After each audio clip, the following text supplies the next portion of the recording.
नमस्कार दोस्तों, जय श्री महाकाल। आज के इस वीडियो में हम गणगौर माता की कथा सुनेंगे। एक बार भगवान शंकर तथा पार्वती जी नारद जी के साथ भ्रमण को निकले। चलते चलते वे चैत्र शुक्ल तृतीया के दिन एक गांव में पहुंच गए। उनके आगमन का समाचार सुनकर गांव की श्रेष्ठ कुलीन स्त्रियां उनके स्वागत के लिए स्वादिष्ट भोजन बनाने लगी। भोजन बनाते बनाते उन्हें काफ़ी देर हो गई, किंतु साधारण कुल की स्त्रियां श्रेष्ठ कुल की स्त्रियों से पहले ही थालियों में हल्दी तथा अक्षत लेकर पूजन हेतु पहुंच गई।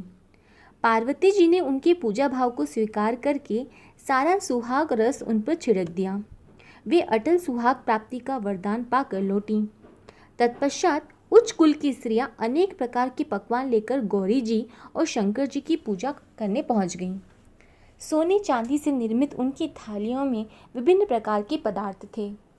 उन स्त्रियों को देखकर भगवान शंकर ने पार्वती जी से कहा, तुमने सारा सुहाग रस तो साधारण कुल की स्त्रियों को दे दिया, अब इन्हें क्या दोगी?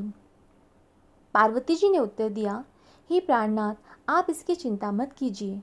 उन स्त्रियों को मैंने केवल ऊपरी पदार्थों से बना रस दिया है, इसलिए उनका रस धोती से रहेगा, परंतु मैं इन उच्च कुल की स्त्रियों को अपनी उंगली चीर कर अपने रक्त का सुहाग रस दूंगी। यह सुहाग रस जिसके भाग्य में पड़ेगा वह तन मन से मुझ जैसी सौभाग्यवती हो जाएगी। जब स्त्रियों ने पूजन समाप्त कर दिया तब पार्वती जी ने अपनी उंगली चीर कर उन पर सुहाग रस छिड़क दिया। जिस पर जैसा छींटा पड़ा उसने वैसा सुहाग पा लिया। तत्पश्चात भगवान शिव की आज्ञा से पार्वती जी ने नदी तट पर स्नान किया और बालू की शिव मूर्ति बनाकर पूजन करने लगी। पूजन के बाद बालू के पकवान बनाकर शिव जी को भोग लगाया। प्रदक्षिणा करके नदी तट की मिट्टी से माथे पर तिलक लगाकर 2 कण बालू का भोग लगाया। इतना सब करते करते पार्वती को काफ़ी समय लग गया। काफ़ी देर बाद जब वे घर लौट कर आईं तो महादेव जी ने उनसे देर से आने का कारण पूछा। उत्तर में पार्वती जी ने झूठ ही कह दिया कि वहाँ मेरे भाई भावज आदि मायके वाले मिल गए थे, उन्हीं से बातें करने में देर हो गई। परंतु महादेव तो महादेव ही थे, वे कुछ और ही लीला रचना चाहते थे। अंत में उन्होंने पूछा, पार्वती, तुमने नदी के तट पर पूजन करके किस चीज़ का भोग लगाया और स्वयं कौन सा प्रसाद खाया? स्वामी, पार्वती जी ने पुनः झूठ बोल दिया। मैंने भावज ने मुझे दूध भात खिलाया, उसे खाकर मैं सीधी यहाँ चली आई। यह सुनकर शिवजी भी दूध भात खाने के लालच में नदी तट की ओर चल दिए। पार्वती दुविधा में पड़ गई। तब उन्होंने मौन भाव से भगवान भोले शंकर का ध्यान किया और प्रार्थना की कि हे भगवान, यदि मैं आपकी अनन्य दासी हूँ तो आप इस समय मेरी लाज रखिए। यह प्रार्थना करती हुई पार्वती जी भगवान शिव के पीछे पीछे चलती रहीं। उन्हें दूर नदी के तट पर माया का महल दिखाई दिया।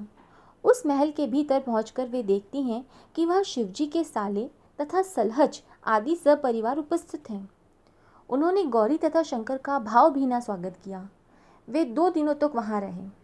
तीसरे दिन पार्वती जी ने शिव से चलने के लिए कहा, पर शिवजी तैयार न हुए। वे अभी और रुकना चाहते थे। तब पार्वती जी रूठकर अकेली ही चल दी। ऐसी हालत में भगवान शिव जी को पार्वती के साथ चलना पड़ा। नारद जी भी साथ साथ चल दिए। चलते चलते वे बहुत दूर निकल आए। उस समय भगवान सूर्य अपने धाम अर्थात पश्चिम दिशा को पधार रहे थे। अचानक भगवान शंकर पार्वती जी से बोले, मैं तुम्हारे मायके अपनी माला भूल आया हूँ। ठीक है, मैं ले आती हूँ। पार्वती जी ने ऐसा कहा और जाने को तत्पर हुई, परंतु भगवान ने उन्हें जाने की आज्ञा न दी और इस कार्य के लिए ब्रह्मपुत्र नारद जी को भेज दिया। परंतु वहाँ पहुँचने पर नारद जी को कोई महल नजर न आया। वहाँ तो दूर तक जंगल ही जंगल था जिसमें हिंसक पशु विचर रहे थे। नारद जी वहाँ भटकने लगे और सोचने लगे कि कहीं वे किसी गलत स्थान पर तो नहीं आ गए हैं।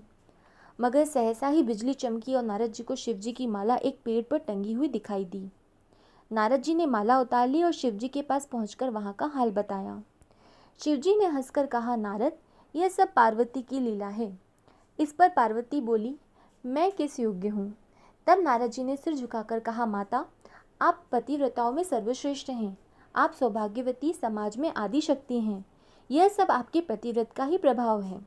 संसार की स्त्रियां आपके नाम स्मरण मात्र से ही अटल सौभाग्य प्राप्त कर सकती हैं और समस्त सिद्धियों को बना तथा मिटा सकती हैं, तब आपके लिए यह कर्म कौन सी बड़ी बात है। महामाए, गोपनीय पूजन अधिक शक्तिशाली तथा सार्थक होता है। आपकी भावना तथा चमत्कारपूर्ण शक्ति को देखकर मुझे बहुत प्रसन्नता हुई। मैं आशीर्वाद रूप में कहता हूँ कि जो स्त्रियां इसी तरह गुप्त रूप से पति का पूजन करके मंगल कामना करेगी, उन्हें महादेव जी की कृपा से दीर्घायु वाले पति का संसर्ग मिलेगा। तो इस कथा को बोलने व सुनने में हमसे कुछ गलती हुई हो तो भगवान शिव, भगवान महाकाल, पार्वती मैया हमें क्षमा करें। धन्यवाद।